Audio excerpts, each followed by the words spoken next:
Hello students, hari ini kita akan membahas mengenai recount text. Apa itu recount text? Mari kita bahas mulai dari nomor 1. Yang pertama adalah definition atau definisi. Apa itu yang disebut dengan recount text? Baik, perhatikan yang sebelah sini. Recount text that retells past events or experiences. Di sini memiliki arti bahwasanya teks tersebut bahwasanya untuk menceritakan ulang past events, peristiwa yang terjadi di waktu lampau, or experiences atau pengalaman-pengalaman yang benar-benar terjadi di waktu lampau. Jadi, students, kalau punya kegiatan atau pengalaman di waktu lampau atau cerita ketika kalian liburan, maka ketika cerita-cerita itu diceritakan ulang, maka akan menjadi sebuah teks yang bernama recount text.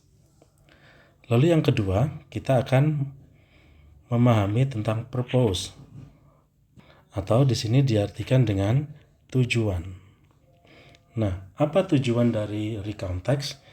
Tujuan dari recount text di sini ada beberapa. Yang pertama, to retell past events or experiences, untuk menceritakan aktivitas yang terjadi di waktu lampau atau pengalaman-pengalaman kejadian yang memang betul-betul terjadi di waktu lampau dan kita ceritakan ulang sebagai cerita di waktu sekarang.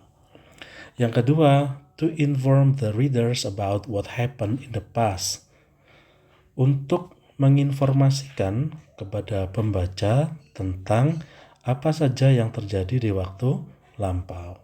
Jadi kegiatan-kegiatan yang sudah selesai di waktu lampau, apabila kita ceritakan ulang, maka akan menjadi sebuah recount text. Yang ketiga, to entertain the readers. To entertain, untuk menghibur the readers, si pembaca. Apa maksudnya? Contoh, to entertain, menghibur the readers, pembaca.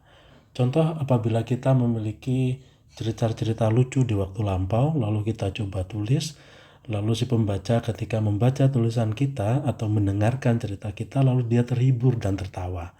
Nah, itulah salah satu tujuan dari recount text, to entertain the readers. Oke, berikutnya yang nomor 3, kita akan membahas tentang generic structure atau susunan dari recount text. Generic structure untuk recount text di sini ada 3. Yang pertama adalah orientation, events, dan reorientation. Apa itu orientations? Orientation di sini disebut juga dengan intro atau pembuka. Di dalam orientation akan menjelaskan who, when, dan where. Who ini bermakna siapa, who bermakna siapa, when, kapan, and then where, di mana kejadian itu. Contoh, perhatikan yang sebelah sini. Ini saya memiliki cerita tentang my holiday, ada 3 paragraf. Perhatikan paragraf yang pertama. Last week, I went to the beach with my family.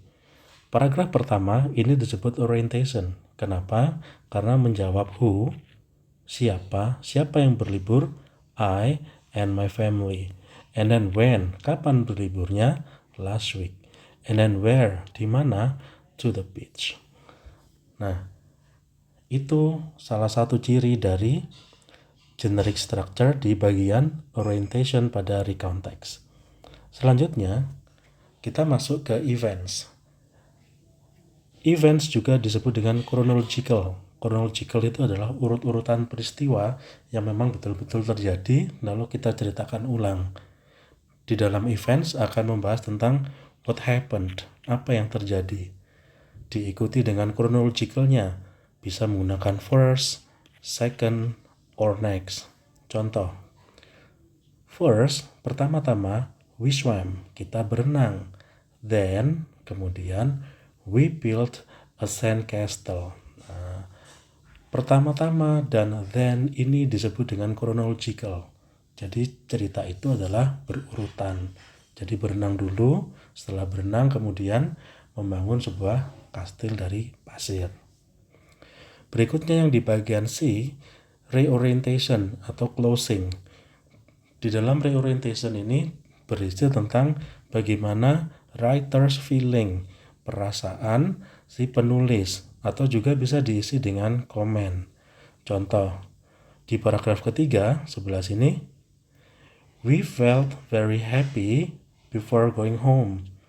Kita merasa sangat bahagia sebelum pulang. Nah, paragraf ketiga ini berisi tentang writer's feeling. Jadi, kesimpulannya, paragraf pertama yang bagian ini disebut dengan orientation, and then yang kedua adalah event, yang ketiga adalah reorientations. Jadi sangat mudah diingat. Untuk recount text hanya terdiri dari 3 generic structure. Apa saja?